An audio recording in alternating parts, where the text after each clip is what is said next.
Les supporters du président égyptien ont dominé la première phase des élections parlementaires du pays, mais le résultat préliminaire montre que la participation était faible, en dessous de 30% selon les officiels. De nombreux jeunes se sont tout simplement abstenus. Âgée de 23 ans, Khadija El Chafié avait de grands espoirs pour cette élection.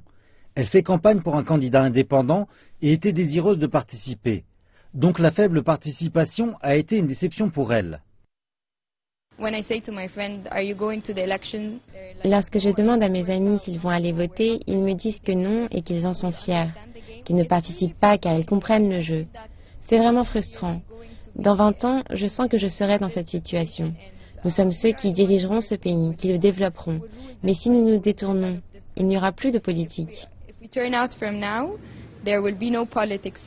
Le scrutin à 2 tours constituait la première chance pour les Égyptiens d'élire de nouveaux députés depuis 3 ans. Dans la première phase, ils votaient pour remplacer la moitié des sièges du Parlement. Mais la plupart des gens ont rejeté le scrutin.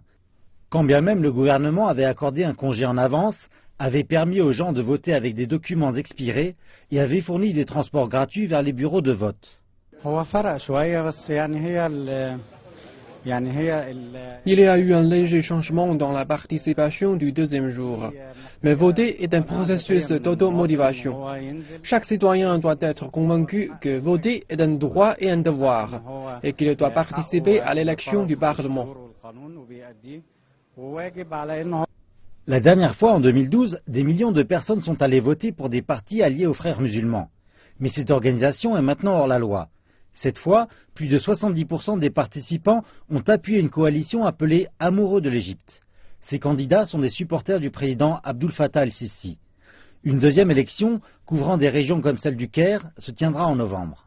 Même lorsque la participation est faible, le décompte des voix est toujours une part excitante de l'élection.